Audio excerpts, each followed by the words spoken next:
guys, so today I'm gonna actually try fast charging again, and I want to do a charging profile because last night I was watching a lot of Tesla YouTube videos, like Jeebs and all them. And like Jeebs, he's on a cross-country road trip in his Tesla Model Y and a couple others, and they showed like their efficiency on the road trip and what it's like to actually charge and have to stop and all that good stuff. So I'm kind of doing some research, and Ford is very quiet about their charging profile. And I know online some people did like a charging profile and watched the screen when they were at like an Electrify America, but it's kind of like an outdated type of profile. Like I know recently, because when this Mach-E came out in January, it had a pretty slow charging profile, but I'm fairly sure that Ford updated that without telling anybody, because when I first fast charged when I got this car, it was fairly slow, but then I don't know, it wasn't that bad. I made a YouTube video on it, but I did it kind of at, I think it was like 40% up to 80%, something like that. And it was pretty quick because I couldn't even finish my lunch. But anyways, I wanted to get an actual true profile going, and I wanted to educate everybody on it as well, because I'm actually curious if the Mach-E is up to par with Tesla's charging profile, or if they're like not even close whatsoever. And I wanted to give that info to everybody so they know, at least like what today's like the middle of August, with the latest and greatest software update, what are we actually getting for the charging profile. So it's gonna really suck, but I'm going to an Electrify America station right now, and as you guys know, Ford does not put the charging information like kilowatts and stuff on the screen, so you have to watch the Electrify America station, and I'm going to basically just be writing this information down, and it's really every 30 seconds I'm going to write down the kilowatts that it currently is pumping into the vehicle, and then what percentage I'm at for the vehicle. And to make it true to like kind of like Tesla's profile, is Tesla recommends on a road trip charging about 10% to 80%. They don't want you to go too low and they don't want you to go too high, because it really levels off. You get the fastest charge between 10 roughly and 80%. And Ford has similar like instructions in their manual, so I'm just basically going to copy that. And I really want to see the Mach-E versus the Model Y, because they're direct comparisons really. And also, some people have said that there's a lot of charging issues with the Mach-E, especially fast charging. I fast charged quite a few times so far, and I have about almost 7,000 miles on my vehicle. I have had zero issues. Never once did I have a single issue. And I got my car back in April, and I think it was true before April when January deliveries were going on, because from what I understood is there was a disconnect or some software issue between Electrify America and Ford, because Ford, you input all your information like your credit card, and then you're allowed to just go to any Electrify America. It would automatically sync to your account, pick up that credit card, and then charge you accordingly. And from what I gathered, it's not really, it didn't work very well. Like a lot of people had to swipe their credit card and stuff like that. Well, I've never had that issue with this car a single time, and I've been on the forums, the Mach-E forums, for quite some time now, at least like what, 4 months now.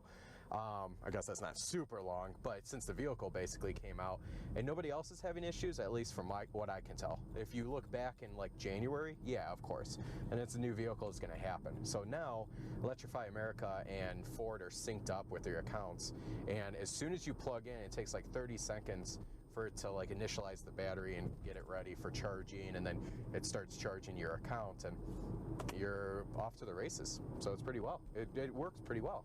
So knowing that, it gives me confidence that going on a road trip, I'm not going to have issues, because I do like that Tesla has the no gimmick charging whatsoever. So like you just plug in your destination, it'll tell you exactly which supercharger to go to.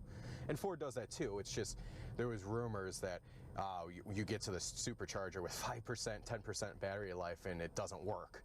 Well, I don't think that really is a thing anymore. Eventually I'm going to take a road trip with this vehicle, but I don't think I'm going to have any issues, because all the new videos I'm watching about the Mach-E, nobody really is having those issues, except for the people pre-April date. So, but then it's kind of like disregarded, because new software came out and now it's working really great. So comparing with Tesla, I think they're really, really close with that. And then another thing that I want to do at the very end of this video is I'm going to show you guys the charging profile for the Model Y versus the Mach-E. And then after that, I want to do like a simulated road trip, kind of from Denver to my home states of Illinois. I'll probably just type in like Chicago. And I want to understand how much more time. I'm assuming the Mach-E is going to be slower charging, just an FYI. It's not going to be perfect, not like Tesla's. But I'm assuming, or I want to calculate how much extra time it's actually going to take based on all this data that we're actually seeing with the most up-to-date profile as of today. And a little history too is I went on the forums yesterday to kind of look up the efficiency of the Model Y. Then I looked up the efficiency of the Mach-E, even though I know all the data anyways, but I wanted to just compare to see what other people are kind of getting. So I found this article online that they did in Germany. They had like all the sexy models, and they just ran it on the Autobahn for 140 miles. And then they just gathered all this data about efficiency. And so the Model Y at about 67 degrees Fahrenheit, when they ran it for 140 miles, it got an efficiency of about 3.1 miles per kilowatt hour. I'm going to change that to watt hours per mile, because off the top of my head, I don't know that. Basically 1,000 divided by 3.1. Anyways. With that, this morning it was actually nice and cool in Denver. It was about 60 degrees, and I just hopped on I-25 and just went north and then south. And I kept the speed steady at 80 miles per hour, because I wanted to compare exactly how these professionals did it in Germany and see what, you know, the Mach-E is getting versus that. And there's a lot of variables that go into this efficiency. It's not like internal combustion engines where you pretty, you know, plus or minus 2 mpg, you know, stuff like that. For EVs, it's way different with temperatures and the battery status and the internal batteries. Yeah, it's just a lot information, you know, to go into one thing. But what I'm trying to get at is I ran it at 80 miles per hour. Started about 60 degrees Fahrenheit. It got up to 70 once I hit about 140 miles. So I was getting about 3.1, actually not about, I was getting 3.1 miles per kilowatt hour. So I was getting identical to what these professionals did in Germany with the Tesla Model Y. So I was pretty happy, and I knew that too going into this, that it would be very comparable, because I'm active on the Tesla forums too. And I'm always looking at like, oh, what are these people getting for efficiency versus the Mach-E? And it's very, very comparable. I know a lot of Tesla owners are going to hate me for this, but it just really is. It's like off the shelf Borg-Warner motors with LG batteries. And we're getting basically the same efficiency as Tesla's batteries and proprietary motors with that. So I was pretty happy to hear about that, but I'm going to be calculating using that data on if we both, a Model Y and a Mach-E, went to Chicago from Denver, and what kind of time it's going to be for charging, especially because I'm expecting the Mach-E to take longer to charge. So stay tuned. I'm going to do that all for you guys. But for right now, I'm pulling up to the Electrify America station. I'm going to bring you guys along with me. And it's going to be pretty boring for you guys, because I'm going to be charging and then writing down all my data, just handwriting, and then I'll fast forward it for you guys, and then afterwards we can kind of reconvene and really understand what's going on and how much longer it's going to take the Mach-E to go X amount of distance versus the Model Y, and if they're comparable, or maybe we'll surprise each other and maybe the Mach-E will be faster. Highly doubt.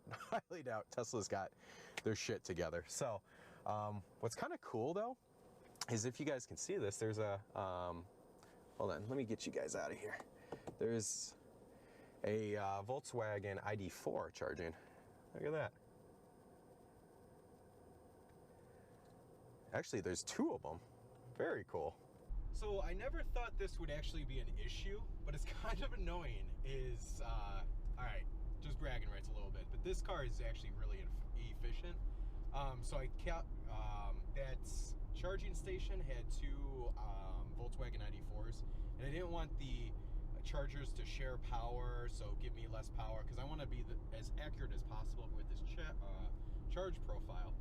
So what I did is I went and plugged in another Electrify America at a local Walmart, and it was like 5 miles away, and the GPS was like, you're gonna arrive with 10% left, and I'm like, sweet, that's exactly what I need, because I started with 15%. And I got there and I'm at 15% still. So now look at this. So I'm on I-25 going north with about 13% battery left, and it's just not going down. So I'm trying to burn as much energy as I can. I got the AC blasting.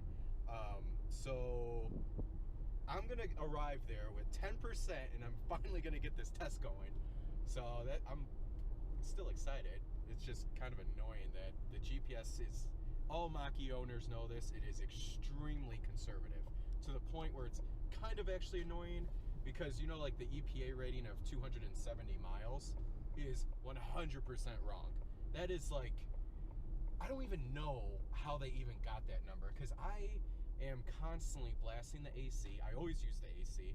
I know it's 90 degrees out, so the high voltage battery is definitely trying to cool itself. It's using energy to do that, all this stuff. But like, I've never seen an EPA range under 270 yet. The highest I've seen was 352, and that was kind of on a little road trip through the mountains, which was the weirdest thing ever, because I was expecting to get the absolute worst possible efficiency there, and I hit, literally, I went 340 something miles, and then got home, and I was like, well, I just blew my efficiency out of the water, which was just weird. So so I'm still heading to the Electrify America at the Walmart. Just stay tuned. So I finally made it. It took quite some time.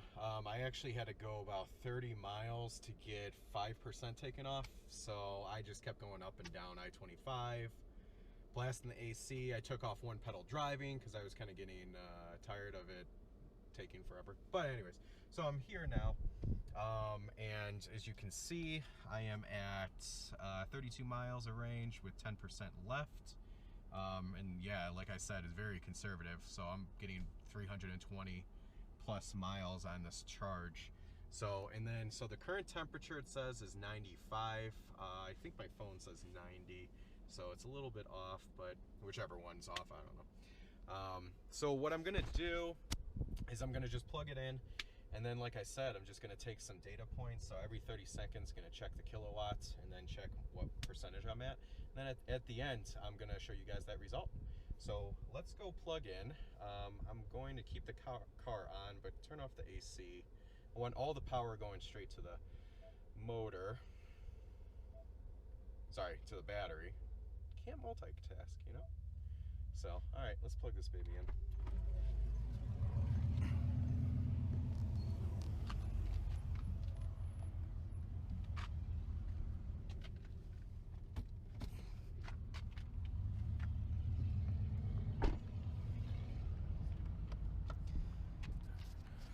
Take this, flip this baby down, and just plug it in.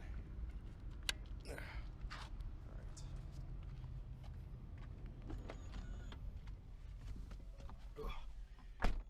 so just so I can get a cross breeze.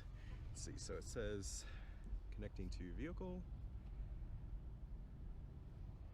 And I gotta set you guys down for a second. I'm gonna start.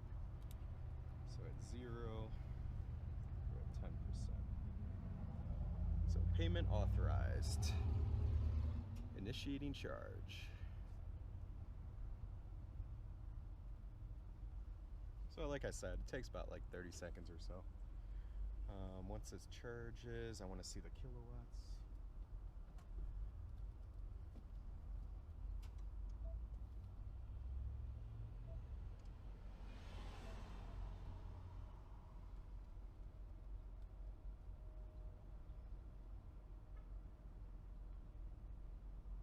Okay, so it's ready to go. Oh, I gotta hit continue, I guess. Continue. Thank you for choosing Electrify America.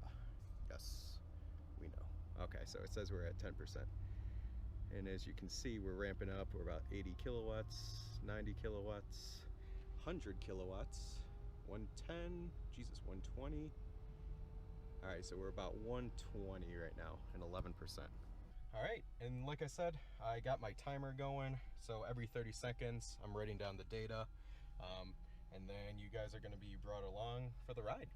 Oh, and just for reference, this is what the computer shows. So it says I started charging at 254. I'm gonna stop at 80% at 332 today.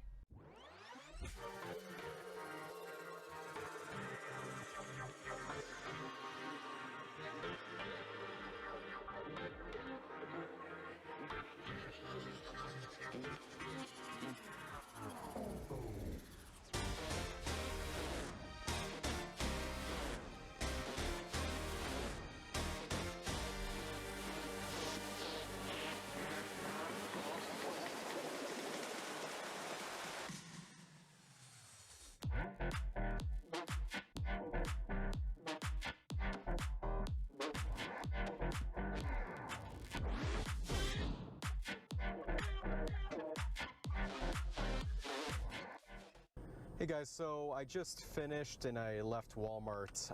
It did take it took longer than I expected. Still overall, it's adequate. That's all I'm gonna say. I don't believe it's as fast as Tesla's, which I'm pretty sure it's not, but I'm still gonna compare the Tesla Model Y charging curve to this one once I get all my data and put it into Excel, and I'll do an overlay and everything. But in summary, it took approximately 42 minutes to get from 10% all the way to 80%. The car estimated it would take 44 minutes, so I did save 2 minutes, I guess. It gave me 64 kilowatts of power, usable power during that time, which gained me approximately 199 miles. So what I'm basing this off of is highway miles, like if I'm on a road trip. So lifelong, I'm averaging about 3.7 miles per kilowatt hour, which is like 269 watt hours per mile. I do a lot of interstate driving, and most of my time is between 40 and 85 miles per hour. So take that. And then during a highway drive, just this morning, it was approximately 3.1 miles per kilowatt at 80 miles constant at about 70 Fahrenheit. So with that, I gained 199 total miles, so basically 64 times 3.1 approximately, gave me 199. The total charge, so with this vehicle, Ford gave me, surprisingly, 3,000 miles of free supercharging, or fast charging.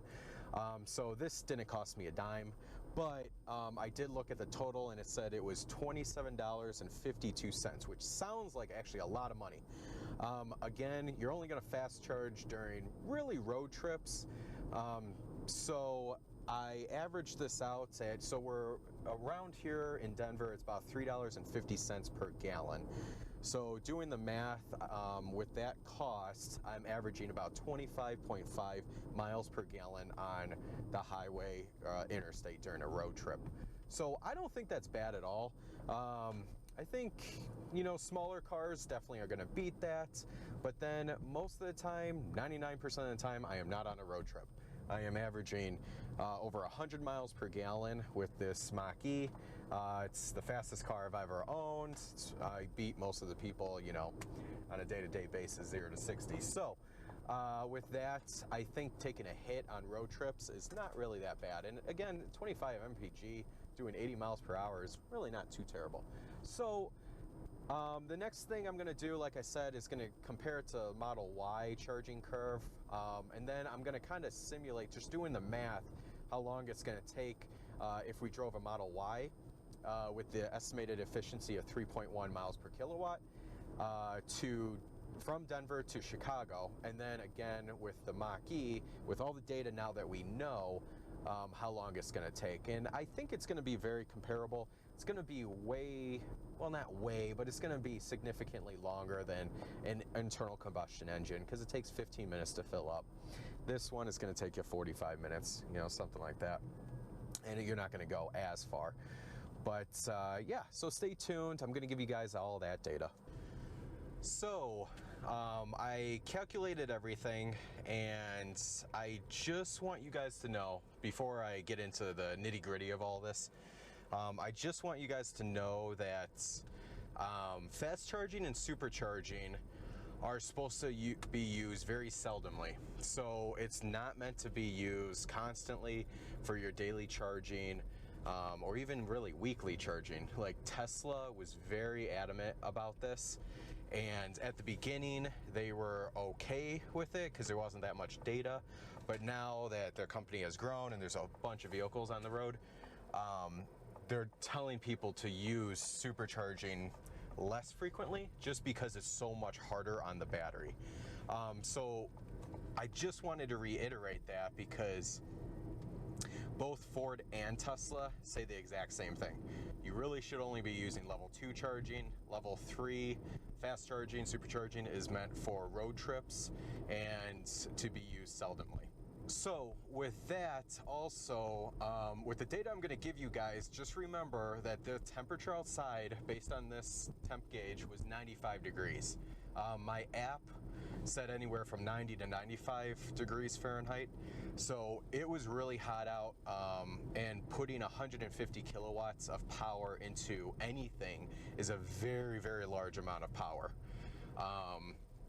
Like if you think about it, like a little desktop heater uses upwards of 1500 watts. 1500 watts is absolutely nothing. That's 1.5 kilowatts compared to 150 kilowatts. So just keep that in mind. It's a lot of energy going into just one little component. Not little, but you know what I mean. And with that, the battery needs to cool itself at a very high rate, and because of that, the car knows what the temperature of the battery is versus outside, and it wants to be very happy at a very specific range, and so it needs to cool it down while trying to charge as fast as possible. So you're going to see a slower charging curve in high temperatures versus lower temperatures because of that. And again, Ford and Tesla both say this in their manual. Just because these batteries need to be cooled somehow, you can only cool it so much with a fan and a radiator system. So once I get into it, you'll finally understand what I'm basically talking about. And then the last point that I want to reiterate is when I show you guys this graph, you're going to see that I compared the Model Y charging curve with the Mach-E charging curve, what I personally saw. So I did a lot of research into this to try to find a charging curve that the Model Y did that somebody actually noted down, like the curve at the 95 Fahrenheit. I was pretty close to finding one. One of them was like Arizona, and it was like 90 Fahrenheit. So it was very comparable temperatures. So with that, I think we should be able to get a pretty good data set with the Model Y versus the Mach-E charging. Now again, this video is solely based, the whole concept of this video is just the charging curve. That's all I care for. And what I want to do is I want to simulate a drive from Denver, Colorado to Chicago, Illinois. So basically, I moved here from Chicago, Illinois, and I'm just simulating like, hey, I'm going to take this Mach-E back to Illinois. What is the charging time compared with the Model Y? And I'd like to see, based on the real world data that I found with the Model Y charging curve and the Mach-E charging curve, what that would even look like. And so on the screen right now, you can see that going from Denver, Colorado to Chicago, Illinois using the tollway is about 1,004 miles. So it's a quite a haul. And obviously with an internal combustion engine, it's quoted about 14 hours and 15 minutes, and that's without refueling. But refueling, if you really wanted to go the entire 14 hours, you could probably refill, you know, a couple times, and it takes 10 minutes each. So you're talking still about maybe 15 hours worth of drive time. Now with the Mach-E, I want to just summarize again that going from 10% to 80% took 42 minutes. Within that time, I got 64 kilowatts of energy that I gained back into the battery system. Converting that 64 kilowatts at 3.1 miles per kilowatt, I get about 199 approximate miles that it gave me back within that 42 minutes. The total cost of this was, again, about $27.52, and with that giving me 199 miles of range, with gas prices about $3.50 per gallon. If you convert all this and calculate it, we're looking at approximately 25.5 miles per gallon equivalent. So on a road trip, that's actually pretty good, I think. And because you're not going to be doing this every day, you're not going to be doing it every week. So getting even less MPG versus an ICE car really isn't that bad, because it's seldom, like I said. Now, again, as you can see the charging curve on the screen, with the Mach-E, I got about 200 miles with 42 minutes of charging, going from 10 to 80%. The Model Y, within 42 minutes, gained back 74 kilowatts of energy, almost like a full charge, basically. So if you let the car charge on a supercharger for 42 minutes, you're approximately getting, you know, really a full charge, 74 kilowatts. And with the Mach-E, you're getting back 64 kilowatts. So not exactly a full charge. But with the Mach-E, again, you get just about 200 miles in that 42 minutes. And with the Model Y, you get about 229 miles in the 42 minutes. So with those calculations, what I want to bring to everybody's attention before I move into my next point of calculating this time of this road trip is that, again, I'm basing this road trip solely off of the charging curve. So I am anticipating if a Model Y and a Mach-E, both long range, all-wheel drive, started at Denver at the exact same time and drove straight through to Chicago, and the outside temperature is approximately 95 Fahrenheit, and they're averaging about 3.1 miles per kilowatt. So based on all the research I did, the 3.1 is pretty accurate, and then the charging curve, like I said, is really accurate as well. And I should say too, this is every time you have to stop to charge, they're going to stop at exactly 10% state of charge, and they're going to charge up to 80%. And again, guys, this is a simulation. It is not real world, but based on the accurate charging profile that I obtained, that's how I'm going to calculate how long it's going to take. Now, with all that information, the Mach-E is going to take approximately, it needs to charge about 5 times to be able to get to Chicago. And with that, it's going to add about 213 minutes onto the whole entire drive time. So you're talking almost, 4 hours basically worth of charging. Now the Model Y, within the same driving distance, it'll take approximately 4.3 charges from 10 to 80% in order to get to Chicago. And that gives you about 184 total minutes of charging. So with all that information, and how I'm going to sum it up is, on perfect scenario, and with this charging curve of both vehicles, we're looking at the Mach-E is going to be about 29 minutes late to Chicago compared to the Model Y. So I think that's actually pretty phenomenal, I believe, because Tesla is the leader in road trips and supercharging, and just knowing from my own knowledge that, hey, if me and like my best friend who owns like a Model Y left at the same time, we could get there basically in roughly the same time. I would assume, based on charging habits and all that stuff, and obviously, you know, my calculations are based on 3.1 miles per kilowatt for each vehicle exactly, and 95 Fahrenheit for when they're charging. We'll get there within the hour, which is awesome. That's really good for Ford's first long-range EV, and that should give people confidence knowing that not all EVs are really bad. You don't really always just have to go with like Tesla, for example, for long range. It'd most likely be I may be more convenient, but then again, as you guys can see on this video, I showed you exactly me just plugging in and it charging immediately. I don't know if Tesla does something different. I don't think so, based on all the videos I saw. They just plug in and it's fine. Like the Electrify America stations can talk and communicate with the Mach-E phenomenally. There's no issues anymore. I know at the very, very, very, very beginning of the first 1,000 Mach-E's there was an issue, but it was software. They fixed it right away. So I think it is strongly comparable to the Tesla. And then Tesla does, as you can see on this graph, does have a better charging profile. And it is true, because the Tesla likes to just hold that constant 120 kilowatts for as long as possible and then start dropping low, whereas the Mach-E charges it quickly and then kind of drops off in notches.